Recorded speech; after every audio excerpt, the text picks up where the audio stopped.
और आज के जो हमारे गेस्ट हैं वो हैं करण शर्मा। ये लास्ट 15 ईयर से फिल्म इंडस्ट्री में काम कर रहे हैं। इन्होंने काफ़ी सारे डेली सोप्स किए हुए हैं, कुछ एड फिल्म्स की हुई हैं और कुछ वेब सीरीज़ की हुई है। तो आइए इनसे मुलाकात करते हैं और जानते हैं इनकी जर्नी के बारे में इन्हीं की जुबानी। कैसे हो करण? राहिल भाई, thank you so much for calling me here. मैं बिल्कुल अच्छा हूँ और आपका ये स्टूडियो देख के मेरे को बहुत अच्छा लग रहा है। मज़ा आया इधर आके? मज़ा आया and all the best to you. Thank you यार, थैंक यू। पहले तो मैं ये जानना चाहूँगा कि तुम कहाँ से आए, मतलब कहाँ से बिलोंग करते हो। थोड़ा अपने बारे में कुछ बताना चाहो यार। मैं एक छोटे से गांव देहरादून के एक छोटे से विलेज से बिलोंग करता हूँ, जिसका नाम भी बहुत कम लोगों ने सुना होगा। घमंडपुर नाम है एंड तू घमंडी तो लगता नहीं घमंडी है। लगता नहीं हूँ मैं। मैं घमंडी बिल्कुल नहीं, लोग भी यही कहते हैं, नाम घमंडपुर है। बट और मैं जब मैं स्कूल डेज़ में था तो मुझे थोड़ा बहुत सिंगिंग विंगिंग का शौक़ था। और जैसे मैं टूवर्ड्स +2 आया तो मैं थोड़ा बहुत डांस में एंड एक्टिंग में थोड़ा मेरा इंटरेस्ट बढ़ा। And later on I shifted to theatre. तो मैंने नेशनल स्कूल ऑफ ड्रामा के साथ पहले एक्टिंग वर्कशॉप करी। वहाँ पर मेरा बेस बना कि भाई NSD तो इतना बड़ा प्लेटफॉर्म है, वहाँ पर अगर मौका मिल जाए 3 साल बिताने का तो बहुत बड़ी बात है। बट बहुत ही चुनिंदा लोग उसके लिए सेलेक्ट होते हैं। आई गॉट लकी कि मुझे उनकी वर्कशॉप करने का मौका मिला, जो इंटेंस वर्कशॉप होती है। लाइक सुबह 7 बजे से 9 बजे तक आप उनके साथ हैं और 1 महीना सब कुछ आप करते हो। मतलब आप लाइटिंग से लेके डायरेक्शन से लेके production, costume designing, set designing, makeup, everything you learn. जो वहाँ 3 साल में सिखाते हैं NSD में, वो हमें 1 महीने में वो कैप्सूल कोर्स है। तो वहाँ मेरा वो बेस बना। और वहाँ पर उनका कहना ये है कि if you are a good human being then you can be a good actor also. Like इस अगर आप अच्छे इंसान हो तो अच्छा एक्टर बनना बहुत ईजी है। तो वहाँ पर पहले आपको अच्छा इंसान बनाते हैं। तो हम लोग झाड़ू पोछा से लेके और मेन हीरो तक का रोल मैंने थिएटर में किया है। सो जर्नी रही है कि आपको ज़ीरो भी बनना है और हीरो भी बनना है, और आपके अंदर वो घमंड नहीं होना चाहिए। तो वहाँ से मुझे समझ में आया कि यार अगर आप अच्छे इंसान बन जाओ तो आज नहीं कल आप अच्छा एक्टर बन जाओगे। तो आते से ही काम मिल गया कि क्या बहुत सारा स्ट्रगल रहा? देखो, स्ट्रगल तो रहा। इनिशियली तो मुझे बहुत रिजेक्शंस भी मिले। दे यूज्ड टू टेल कि यार कि no you don't fit, you don't fit. तो मुझे लगता था यार क्या चाहिए इन्हें। तो कई बार तो ऐसा लगता था कि यार इनको, और लड़के एक से एक मुंबई में, मैं कहाँ से बिल्कुल नई जगह सिटी से आया हूँ। आप भले ही वहाँ पर आप बहुत अच्छे दिखते होंगे, मगर यहाँ पर आपसे 10 गुना हैंडसम लड़के हैं, पर्सनैलिटी 10 गुना अच्छी है उनकी। पर जब मुझे ऑडिशंस पे मौका मिलने लगा, मैंने किसी तरह से अपने आप को समझा कि अच्छा यहाँ पर आपको वेल प्रिपेयर होके जाना है। मतलब आपको अगर हीरो चाहिए तो एंट्री में अगर गेट के सामने उनको दिखना चाहिए हीरो। ऐसा नहीं कि पहले पसीना आ रहा है, ये हो रहा है, वो हो रहा है, सर डू आई फिट, मैं अंदर जाके ठीक कर लूँगा, मैं हीरो दिखता हूँ मैं। ऐसा नहीं चाहिए। सो वो चीज़ मुझे रियलाइज़ हुई और मैंने चेंजेस लाए अपने अपने ड्रेसिंग सेंस में, अपने लुक पे। एंड देन जब भी मैं जाता था ऑडिशन पे ना, फाइनली ऐसे कि डू आई फिट, एंड ऐसे कि हाँ लग तो सही रहा, ओके कम इन। और एक बार अंदर चले गए तो वहाँ फिर मेरे हाथ में चीज़ें थी, क्योंकि उससे पहले मेरे हाथ में कुछ नहीं था। और एक बार अंदर गया तो फिर मैं पूरा परफॉर्म करता, पूरी जान लगा देता था। And luckily with in 2 months I started getting work. और मैंने पहला अपना, अगर डेली सोप में कहा जाए तो एक ZTV पे अलादीन आता था एक शो। अच्छा तो उसमें मुझे एक 4 दिन का काम मिला। अच्छा। 4 दिन में मेन नेगेटिव था, वो स्टोरी वाइज चल रहा था। अरहान नाम था कैरेक्टर का। हाँ। और वो बहुत अच्छा, प्रोडक्शन हाउस को मेरा काम बहुत पसंद आया एंड लोगों ने रिकॉग्नाइज़ किया, अरे हाँ ये कोई लड़का है। तो घर वालों को लगा कि हाँ कर सकता है। घर वालों को मैंने बोला देखो मैंने किया ना अभी, बट दे सेड कि यार 4 दिन में तो कुछ नहीं होगा तेरा, तो इससे क्या होगा, पूरी ज़िंदगी क्या चले। मैंने कहा अभी छोटा सा मौका तो मिला है, मतलब मैं कर सकता हूँ। If I am getting work small also, तो मतलब मुझ में है कैपेसिटी। राइट। तो आप मुझे टाइम दीजिए and I will prove it. And फिर 1-2 ऐड किए मैंने, और एक बहुत ही पॉपुलर ऐड हुआ 7 अप का। वो बहुत ही वायरल हुआ एंड सिनेमा हॉल्स में भी उसके मतलब ऐड आने लगे। एंड उसके बाद फिर मैंने पहला शो जो किया था वो ज्योति शो था, स्फीयर ओरिजिन का। ज्योति के बाद मुझे जो पहला एज अ मेन लीड मिला वो मिला बालाजी की तरफ से, प्यार का बंधन। अच्छा। हाँ, तो वहाँ पर कृतिका कामरा, लावनी त्रिपाठी, महेश शेट्टी, मी, 4 भाई बहनों की कहानी थी। और वो अच्छा रहा, रिस्पांस बहुत अच्छा रहा। और फिर मैंने बैक टू बैक बालाजी के 2-3 शोज़ किए। एंड उसके बाद तो अच्छा काम, उसके बाद नेवर लुकिंग बैक, टेलीविज़न में एटलीस्ट। और ऐड भी लकीली उस वक्त, उस टाइम पीरियड में मैंने काफ़ी सारे ऐड किए। नोकिया के 7 अप। तो ये जो 2008 में आप आए, राइट? हाँ 8 के तो end में। 2 महीने के बाद आपके पास जब काम आया, हाँ तो बट फिर मुझे को उसके बाद रुकना नहीं पड़ा। हाँ उसके बाद में ऐड आने शुरू हो गए, एड्स आने शुरू हो गए, बट मेरे को प्रॉपर जो डेली सोप वाला जो काम मिला वो मेरे को मिला 2009 में समवेयर, जून जुलाई के आसपास। तो मैंने 6-7 महीने ही स्ट्रगल किया, क्योंकि मैंने थिएटर डेज में 4-5 साल का एक्सपीरियंस लेकर आया था। होता है ना कि 4-5 साल मैंने थिएटर किया था, सो एक्टिंग पार्ट मेरा ठीक था। मुझे इतना पता था कि एक्टिंग मुझे स्टेज पे खड़ा कर दो मैं कर दूंगा। बस वो समझना ये था कि उनको चाहिए क्या और क्या मेरी रिक्वायरमेंट है, तो मुझे वैसा बनना है। मुझे समझ आया कि जैसा इनको चाहिए वैसा आपको बनना पड़ेगा। If you are there then, तो उनको कैरेक्टर चाहिए, आपका फेस मैच करता है, पर्सनैलिटी मैच करती है, देन यू आर डन। तो जो बैंगलोर में तुमने जो पहला ऐड किया था वो 2007 में किया था। उसके बाद आप चले गए उसके बाद मैं दिल्ली नहीं नहीं मुंबई, बैंगलोर में ही था मैं। बैंगलोर में अपना जॉब वगैरह जॉब कर रहा था, मैं जॉब ही कर रहा था। फिर देन आप देहरादून निकल गए? नहीं बैंगलोर में ही जॉब ही करता रहा, थिएटर करता रहा। वहीं से मैं वहाँ से फिर मुंबई आया? Okay okay. वहीं से मुंबई आया, जॉब छोड़ी, एंड उसके बाद यहाँ की जर्नी शुरू हुई। तो 7-8 महीना मेरे अगर कहूँगा तो स्ट्रगल जर्नी मेरी इतनी हार्ड मुझे नहीं लगती है, क्योंकि 5-6 महीने स्ट्रगल करना कोई बड़ी बात नहीं है। हाँ उससे पहले जो मैं आता था स्ट्रगल है, क्योंकि ट्रेन के धक्के खाना, बस के धक्के खाना, आपको महालक्ष्मी जाना अंधेरी से, और मैं रहता था कुर्ला, आपका क्या बोलते हैं, आपका कुर्ला से भी आगे वासी नाका। तो वासी नाका से पहले बस से आओ कुर्ला, कुर्ला से आओ दादर, दादर से ट्रेन पकड़ के आओ अंधेरी, अंधेरी से बस पकड़ के आओ ये इधर 4 बंगलो। तो ये जो जर्नी थी, बिकॉज मेरा यहाँ पर कोई नहीं था तो मैं बहुत दूर से आता था, तो ट्रैवल में ही पूरा दिन लग जाता था। और उसी से मतलब मेन स्ट्रगल वही था कि यहाँ पर रहने का कोई ठिकाना नहीं था। वो सब मैं समझा, और जब मैं फाइनली आया तो फिर मैंने 4 बंगलो के एरिया में ही अपना एकोमोडेशन लिया। दो दोस्तों के साथ हम रहने लगे। छोटा सा एक रूम था, उसमें 4 लोग रहते थे, किसी तरह हम काम चलाते थे। और वो अच्छा किया मैंने कि नज़दीक आ गया, और फिर मेरे को टाइम मिलने लगा, अपने आप पे भी काम किया। एंड देन जो इनिशियल जो स्ट्रगल था कि बहुत बस के धक्के खाना, ट्रेन के धक्के खाना, वो मैंने कम किया। तो कितने डेली सोप कर लिया अभी तक, मतलब कितने शोज में काम कर लिया अभी तक आपने? अब तक अगर कैलकुलेट करें तो I think more than 10 shows I have done. और 4-5 शोज़ एज ए लीड किए हैं, बाकी पैरेलल लीड किए हैं। एंड लकीली सारे प्रोडक्शन हाउस के साथ अच्छे रिलेशन हैं।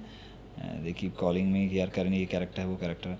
और मैं क्या होता है, मतलब काम तो मैं डेली कर सकता हूँ, बट मैं खुद को और चैलेंजेस देता रहता हूँ, क्योंकि एज एन एक्टर मुझे एक्सप्लोर करना है। तो कभी मुझे ऐड करने होते तो उसके लिए अगेन टाइम चाहिए होता है। Most of the time when you call की करण यार डेट्स हैं, मेरे पास डेट्स नहीं रहती है। हाँ, काफ़ी बार ऐसा हुआ है यस। तो मैं खुद को मैं एक थोड़ा वो रखता हूँ कि यार मुझे फिल्म भी करनी है। तो फिल्म्स के डायरेक्टर्स के साथ मैंने काम किया है, बट उनके साथ अब तो फिल्म नहीं करी। बट आई एम हैप्पी कि चलो उनकी नज़र में हूँ, आज निकल वहाँ से मौका मिलेगा। यार तुम दिखते अच्छे हो, हीरो मटेरियल हो, डांस बहुत अच्छा करते हो, मैंने तुम्हारा डांस भी देखा हुआ है। तो कभी फिल्मों के लिए ट्राई नहीं किया, फिल्म वगैरह नहीं की तुमने? फिल्मों के लिए ट्राई किया, मुझे फिल्म्स के लिए आए भी रोल, बट देन वहाँ पर क्या हो रहा है कि सीरियल में मैं एज ए हीरो हूँ, और फिल्म में मुझे एज ए सपोर्टिंग भी, मतलब दोस्त अगर आप बना रहे हो तो या तो किसी बड़े आर्टिस्ट का दोस्त सेकंड लीड तो कम से कम दे दो, सेकंड लीड तो कम से कम दो। और तो वो मतलब कई जस्टिफाइड कैरेक्टर नहीं मिलता तो मैं नहीं करता। तब तक आप कोई कैरेक्टर या तो दे दो यार कि कैरेक्टर पान वाले का है और इसका एक खुद की एक इसकी जर्नी है, इसका इसकी सब अफेयर है, मेरे को चलेगा। बट आपने 4 दोस्त बना दिए, उसमें से एक पीछे दोस्त खड़ा है, तो मुझे वो नहीं चलेगा। तो या तो एक ही दोस्त है और इसका दोस्त है, I am happy with that also. But sometime वो जो स्मार्टनेस होती है आपकी, जो गुड लुकिंग जैसे आपने कहा, तो वो घाटे में हो जाता है। बिकॉज अगर हीरो है ऑलरेडी, अब अगर फिल्म का हीरो है, उसके साथ एक दूसरा लड़का और स्मार्ट खड़ा कर दिया, तो वो समझ रहे हो ना आप कैसे हो जाता है, कॉम्पिटिशन वाली बात हो जाती है। तो थोड़ा सा मुझे लगता है कि फिल्मों में इसी के कारण मुझे हो नहीं पा रहा है। या तो मैं ही मेन लीड हूँ तो फाइन है, और एज ए मेन लीड मुझ पे पैसा कोई लगाएगा नहीं, वो मुझे पता है। तो आपने एड फिल्म्स वगैरह काफ़ी की हुई है। हाँ, और कुछ म्यूज़िक वीडियोस भी किए थे आपने? म्यूज़िक वीडियोस भी करें, वो काफ़ी पॉपुलर रहे हैं। और रिसेंटली भी मैंने एक अपनी उल्का गुप्ता के साथ किया है, वो बहुत ही प्यारा म्यूज़िक वीडियो है। एंड 2-3 ऑलरेडी ऑन एयर हैं। सो वो जर्नी तो चल ही रही है। मैं फिल्मों के लिए भी मैंने मीटिंग्स की हैं, और अभी वो स्टेज पे आ गया हूँ जहाँ पर कुछ अच्छे डायरेक्टर्स हैं, नामी डायरेक्टर्स हैं, they know me personally. Now only thing कि मेरे फेस की, मेरी पर्सनैलिटी के हिसाब से जैसे कोई कैरेक्टर आएगा, they gonna consider me definitely, इतना मुझे यकीन है। तो बस मुझे तब तक यहाँ मुंबई रहना, सर्वाइव करना है, अपनी लाइफ की जर्नी में आगे बढ़ते रहना है टिल द टाइम। तो ये बताओ, अभी तक जितना भी कुछ आपने किया है, खुश हो उससे? आपकी लगता है कि यार कुछ और मिसिंग है और भी कुछ करना बाकी है? नहीं नहीं, मैं भूख भूख हाँ, खत्म हो गई कि मतलब इतना काम कर लिया अभी तो? मतलब मैं तो देख रहा हूँ हर दूसरे डेली सोप में तुम्हें देखता ही रहता हूँ। हाँ हाँ तो मेरी वाइफ भी देखती थी तुम्हारा शो। हाँ जी भाभी जी भी देखते मैं हैं, हाँ yes, yes, yes, मैंने yes। बताया था तुम्हें, मैं भी देखता रहता था। हाँ। तो अभी अभी लगता है कि अभी और बहुत कुछ करना बाकी है, या फिर डेली सोप ही करना चाहते हो, या लाइफ में कुछ और बड़ा कुछ करना चाह रहे हो? नहीं नहीं, खाली डेली सोप तो मैं नहीं करना चाहता, इसीलिए मैं बहुत कम काम करता हूँ। आपने देखा होगा बहुत लिमिटेड काम करता हूँ, साल में एक बार ही, मतलब बीच में गैप ले लेता हूँ, एक साल का मैं गैप ले लेता हूँ, क्योंकि मुझे अच्छे काम करने हैं। मतलब अगर डेली सोप भी कर रहा हूँ, अच्छा रोल करना चाहता हूँ। और फिल्म्स के लिए क्योंकि आपको टाइम देना पड़ता है, मिलना पड़ता है, मीटिंग्स करनी पड़ती हैं, और अगर कोई रोल मिल गया तो वो फिल्म शुरू होने में 4-5 महीने 6 महीने लग जाते हैं, और उसके बाद पता लगा कि वो रोल कट गया, again you are back to zero. तो वो स्ट्रगल तो चालू है, क्योंकि मुझे फिल्में तो करनी है, तो वो भूख तो आज भी उतनी है जितनी फर्स्ट डे में थी। एंड हाँ, ये है कि मैं सेटिस्फाई हूँ अपनी लाइफ से कि the way the life is going, very happy. Journeys, अगर आपका पाथ सही है, जर्नी सही जा रही है, तो डेस्टिनेशन की टेंशन नहीं है मेरे हिसाब से। अगर आपकी जर्नी सही जा रही है, आपको पता है आपका जो रोड मैप है वो करेक्ट है, तो आपको पता है आज नहीं कल आप वहाँ डेस्टिनेशन में पहुँच जाओगे। तो मेरे लिए वो इम्पॉर्टेंट है, द जर्नी इज़ इम्पॉर्टेंट। सो जिस रास्ते पे मैं चल रहा हूँ मैं खुश हूँ, और मैं एक्साइटेड हूँ कि मुझे वहाँ पहुँचना है, तो दैट इज़ देयर। एड्स तो तुमने काफ़ी कर लिए काफ़ी यार, कर लिया, हाँ लकीली। उससे तो तुम हैप्पी हो। हाँ। एक बात बताओ, डेली सोप भी किया, एड्स भी किया, म्यूजिक वीडियो भी किया, खैर ठीक है मूवीज़ नहीं किया, सबसे अच्छा अनुभव कहाँ रहा? मतलब मज़ा कहाँ आता है काम करने में? मज़ा तो देखिए मुझे एड्स में ज़्यादा आता है, बिकॉज क्यों, वहाँ पैसा पर ज़्यादा मिलता है क्या?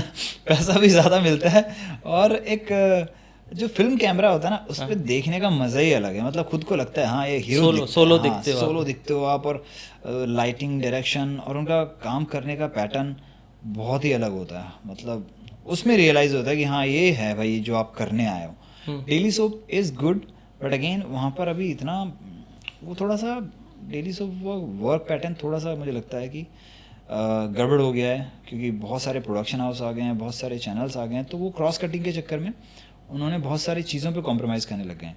आप बेसिक सैनिटी जो होती है आपकी, बेसिक जो आपकी रिक्वायरमेंट है, तो उसमें भी क्रॉस कटिंग करने लग गए हैं। मैं एक चीज़ हमेशा नोटिस कर रहा हूँ बहुत टाइम से, कोविड के बाद आफ्टर, तो ये डेली सोप इतने चल नहीं रहे हैं जैसे पहले। कैसे एक एक शो चल रहा था 4-4 5-5 साल, कुछ शो अभी तो 3 महीना 6 महीना साल भर के अंदर बंद हो जाते हैं। तो क्या ऐसा कुछ क्रेज़ वगैरह कम हो गया है डेली सोप के लिए? हाँ, डेली सोप का क्रेज़ तो कम नहीं हुआ, पर क्या वेब सीरीज़ आने के कारण लोगों के पास ऑप्शंस हो गए, OTT पे शिफ्ट हो गए हैं काफ़ी लोग। OTT पे शिफ्ट हो गए। और क्या हो गया, जब से जियो आया तो डिजिटली इंडिया बहुत एडवांस हो गया है, तो हर घर में अब तो आपके वाईफाई आ गया है। तो वाईफाई आ गया तो आपको टेंशन ही नहीं है, आप तो घर पे ही, सॉरी, अब हर घर पे वाईफाई आ गया तो आपको कोई टेंशन ही नहीं। आप टीवी देखो या आप डिजिटल प्लेटफॉर्म पे OTT पे कुछ वेब सीरीज़ देख लो, दोनों इक्वल हो गया। पहले डेटा बहुत कॉस्टली था तो OTT नहीं चलता था, अब डेटा इतना सस्ता हो गया कि टीवी, मेरे खुद के घर पे मेरे पास केबल कनेक्शन नहीं है। एक बात बताओ, जैसे आपने डेली सोप पकड़ा, ठीक है, फर्स्ट टाइम आपने डेली सोप पकड़ा, या फिर जो आपका फर्स्ट शो था जो कि लीड था, तो काफ़ी बड़े बड़े एक्टर्स के साथ में आपने काम किया होगा, राइट? बहुत सारे बड़े बड़े एक्टर्स रहे होंगे। तो उस टाइम पे आपने उन लोगों को फर्स्ट टाइम कैसे फेस किया? क्योंकि यार नर्वसनेस तो होता है ऑन सेट, जब आप फ्रेशर्स रहते हो, तो मुझे वो थोड़ा जानना है यार। मुझे लगता है जब मैं फ्रेशर था मैं बहुत ज़्यादा कॉन्फिडेंट था, कुछ कहते हैं ओवर ही कॉन्फिडेंट होता है। ओवर तो नहीं था, पर मैं, पता नहीं अब किसी को और भी लग सकता है, पर मैं बहुत कॉन्फिडेंट था, क्योंकि मुझे कोई डर नहीं था किसी से, जानता ही नहीं किसी को, तो मुझे डरना किस बात का है ना। अगर नहीं मिला तो मेरे पास जॉब तो मैं कर ही रहा हूँ, खोने के लिए कुछ नहीं था। क्योंकि आज मैं थोड़ा सोच समझ के बात करता हूँ किसी से, पर उस वक्त नॉर्मल जैसे हो आप। जैसे मैंने रोनित दा के साथ काम किया बंधनी में, तो he was a big shot, उनके साथ तो बॉडीगार्ड बैंक बंदूक लेके घूमते थे। रोनित रॉय इतना बड़ा एक्टर हैं, तो उनके साथ जब मैंने काम किया तो मैं बहुत ही कंफर्टेबल था। और वो बड़े आर्टिस्ट की खासियत क्या होती है, वो खुद ही बहुत अच्छे से बिहेव करते हैं। तो मुझे लगा यार ये इतने अच्छे से बिहेव कर रहे हैं तो मुझे डरने वाली क्या बात है। तो ऐसा कुछ होता नहीं है। हाँ, अगर काफ़ी जो न्यू कमर्स आते हैं, काफ़ी जो नए फेसेस आते हैं, काफ़ी कॉन्शियस रहते हैं, डर लगता है उनको कि यार हमारे साथ बड़े एक्टर्स किस तरह से ट्रीटमेंट करेंगे ये वो। मुझे तो खैर पता ही है सारी चीज़ें। हाँ जी, मैं ऑडियंस को आपके थ्रू बताना चाह रहा हूँ, तो क्या होता है, किस तरह से उन लोगों को आप फेस करते हो? देखिए डर तो लगता है कि यार इतने बड़े आर्टिस्ट हैं और कुछ उन्होंने बोल दिया तो आप कितना भी बोल लो उनकी बात का वैल्यू ज़्यादा रहेगा, है ना। भले ही आप सही हो, अगर एक बारी उन्होंने बोल दिया कि गलत है तो गलत है भाई, कुछ नहीं कर सकते। पर अगर आपको अपना क्राफ्ट आता है, लकीली टचवुड मैं जो 4-5 साल थिएटर किए मैंने, उससे मैं इतना कॉन्फिडेंट हो गया था कि यार मुझे मेरा काम आता है, मुझे टेंशन नहीं है, मैं अपनी लाइंस प्रॉपर करके जाता था एंड वन टेक आर्टिस्ट था, बिल्कुल जो भी कर दिया।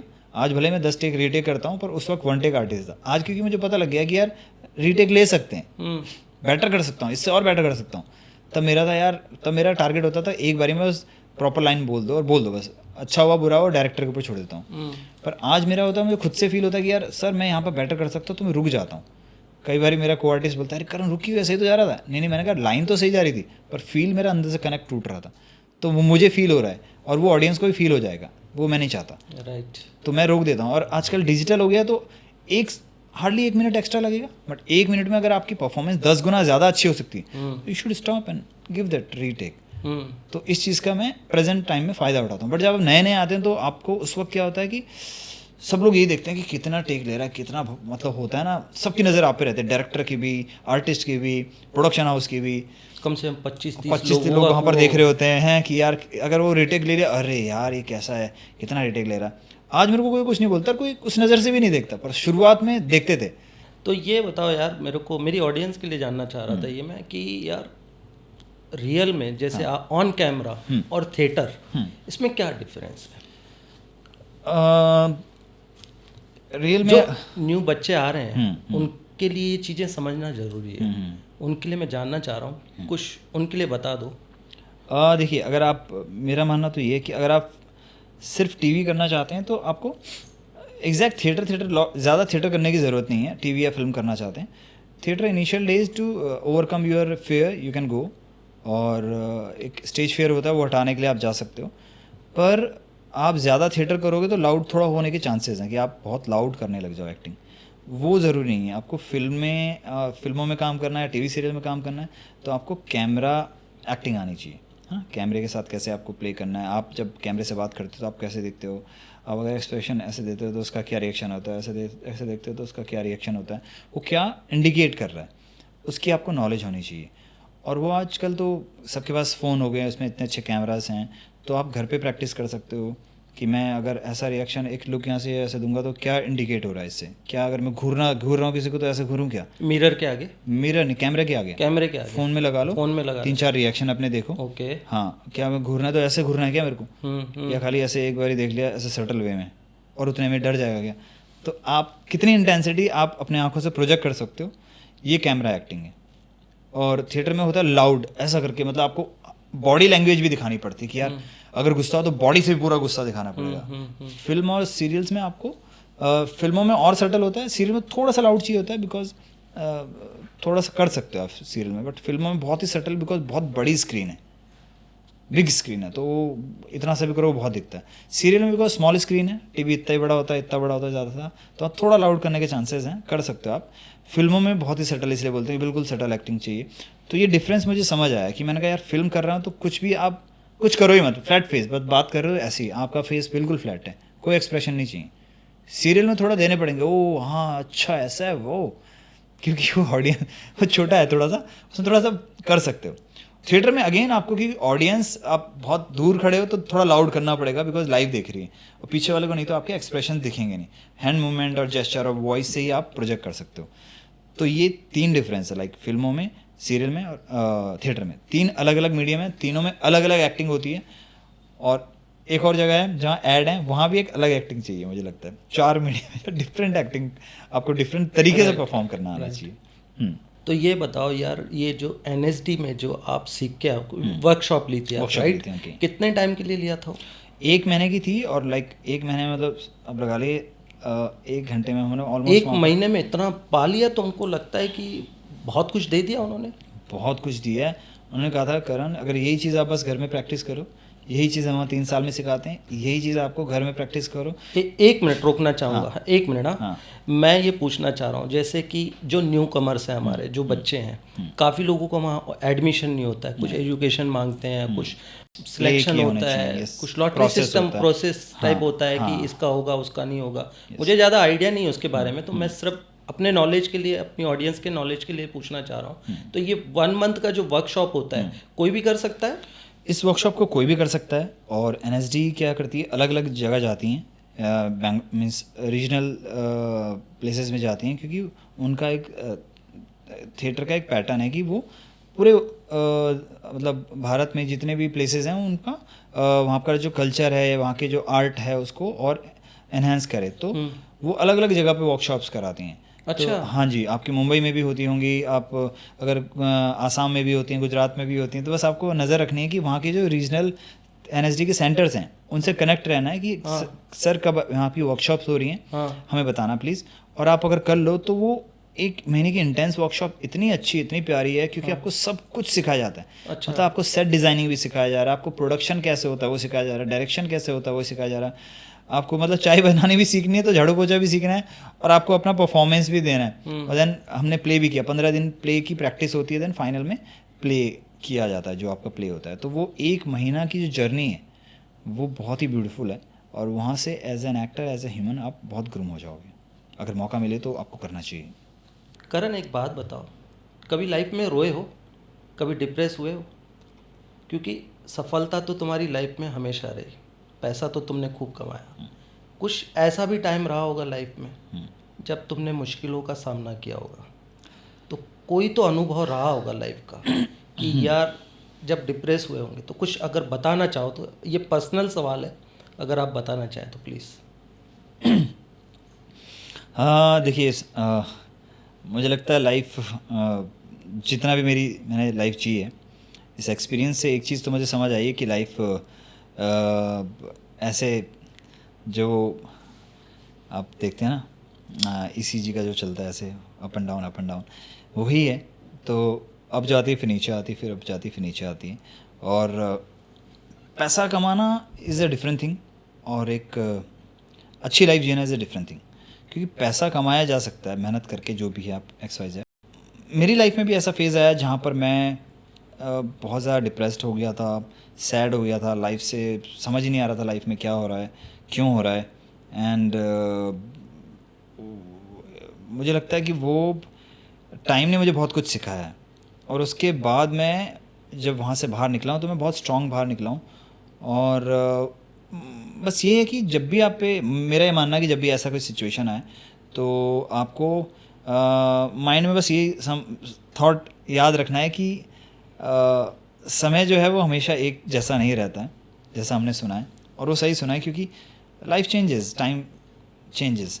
फिल्म इंडस्ट्री में यार मैंने काफ़ी लोग डिप्रेस देखे हैं, हाँ। क्योंकि कईयों के पास काम नहीं होता है, कईयों के पास फेम नहीं होता है, कईयों के पास पैसा नहीं होता है, कोई तो 40+ हो चुके हैं बेचारों की शादी नहीं हुई है। तो कुछ तो रहा होगा तुम्हारी लाइफ में भी। हाँ, ऐसा लग रहा है, तुम बताना नहीं चाहते हो, अलग बात है। नहीं देखो, लाइफ में फेज़ आया था, सबको पता है, मुझे जो जानते हैं पर्सनली उनको पता है कि क्या फेज़ है, मैं किस फेज़ की बात करना चाह रहा हूँ। तो वो फेज़ था, और मुझे लगता है कि उस वक्त मुझे जो सपोर्ट मिला, because I was spiritually incline. तो अगर आप स्पिरिचुअली एक्टिव हो और आपका बिलीफ सिस्टम स्ट्रांग है, तो आप किसी भी मुसीबत से निकल जाओगे, मेरा ये मानना है।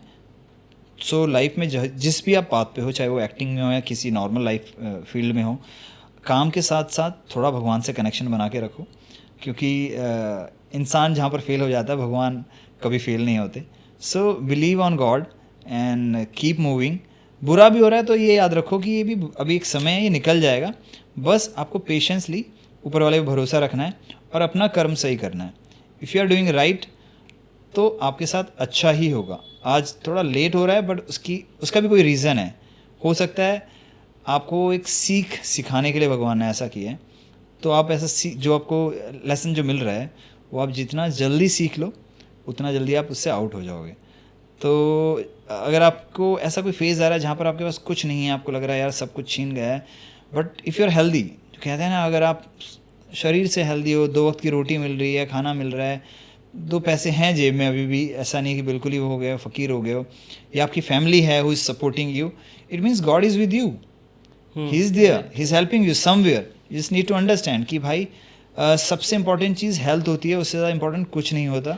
क्योंकि एंड ऑफ द डे कितना भी पैसा कमा लो, हम सबको यहाँ से चले जाना है। आज से 100 साल बाद करण यहाँ नहीं रहेगा, 100 या 50-60 साल बाद ही नहीं रहेगा शायद, है ना, तो 100 ईयर का हो जाऊँगा, तो मैं तो यहाँ रहूँगा ही नहीं। तो मैं इतना मेहनत किसके लिए कर रहा हूँ, इतना प्रेशर किसके लिए ले रहा हूँ, जब मैं यहाँ रहूँगा ही नहीं, है ना। इतना ही प्रेशर लो जिसमें आप जी सको, हैप्पी रह सको। सब कुछ चला गया, कोई बात नहीं, हेल्थ तो है, दोबारा मेहनत करेंगे, दोबारा आ जाएगा। तो पैसा हमेशा दोबारा कमाया जा सकता है, तो पैसा कभी भी चला जाए उसके लिए डिप्रेशन नहीं लेना। रिलेशनशिप, माँ बाप को और भाई बहनों को छोड़ के जो मेन रिलेशनशिप हैं, वो अगर कभी गड़बड़े होते हैं तो वहाँ पर आपको टेंशन लेने की ज़रूरत है कि वहाँ फ्रिक्शंस नहीं आने चाहिए। आपकी वाइफ है, गर्लफ्रेंड है, वहाँ थोड़ा आप ले सकते हो, बिकॉज वो आपके क्लोज हैं। आपके दोस्त चले जाएँ तो कोई बात नहीं, उनको आज नहीं कल समझाया जा सकता है, वो मनाया जा सकता है, या आपने अच्छा काम किया तो खुद से ही वापस आ जाएंगे। ऐसा भी होता है कि यार दोस्त लोग तो वो समझ जाते हैं, नहीं तो आपको उनके लिए कुछ ऐसा टेंशन लेने की ज़रूरत नहीं है। और पैसे के लिए तो कभी मैं टेंशन नहीं लेता। मैंने ऐसा भी फेस देखा जब बिल्कुल पैसे नहीं थे, बहुत कमाया, फिर सब कुछ चला गया, फिर वापस बिल्ड किया कि यार सब कुछ चला गया, वापस दोबारा से मेहनत करनी। मतलब मेरे पास ऐसा फेज़ आ गया था कि जब मैंने इतना काम किया, back to back lead role कर रहा हूँ, सब कर रहा हूँ, फिर उसके बाद 4 साल मैंने कुछ काम ही नहीं किया है। पर मैं किसी को बता नहीं सकता मैंने 4 साल काम नहीं किया। I can't show publicly, I am not working. ये इंडस्ट्री ऐसा है, उसको लगेगा काम नहीं कर रहा तो काम ही नहीं देगी। तो मुझे जो भी काम मिला, छोटा मोटा कुछ भी करता रहा। पैसे नहीं दे रहे थे, मैंने कोई बात नहीं, पैसे मत दो, मुझे काम चाहिए, मुझे जस्ट दिखना है, स्क्रीन पे दिखना है, ऐसा ना लगे लोगों के पास इसके पास काम ही नहीं है। क्योंकि यहाँ पर जिसके पास काम नहीं उसको काम ही नहीं देते लोग, जिसके पास काम है उसका भरपूर काम है। तो ये फॉर्मूला मैं समझ गया कि यार आपको जब डाउन फेज है तो जो भी मिले करते रहो, बस आप अपने लक्ष्य की ओर बढ़ते रहो, थोड़ा थोड़ा थोड़ा थोड़ा। और जिस दिन स्टार आपके साथ होंगे, ऊपर वाले की कृपा हो जाएगी, उस दिन वो थोड़ा थोड़ा जो आपको एक ही झटके में वहाँ पहुँचा देगा, आपकी सारी मेहनत कामयाब हो जाएगी। सो डिप्रेशन को ज़्यादा सीरियसली नहीं लेने का और ऊपर वाले पे भरोसा करके आगे बढ़ने का, ये मेरा फॉर्मूला है।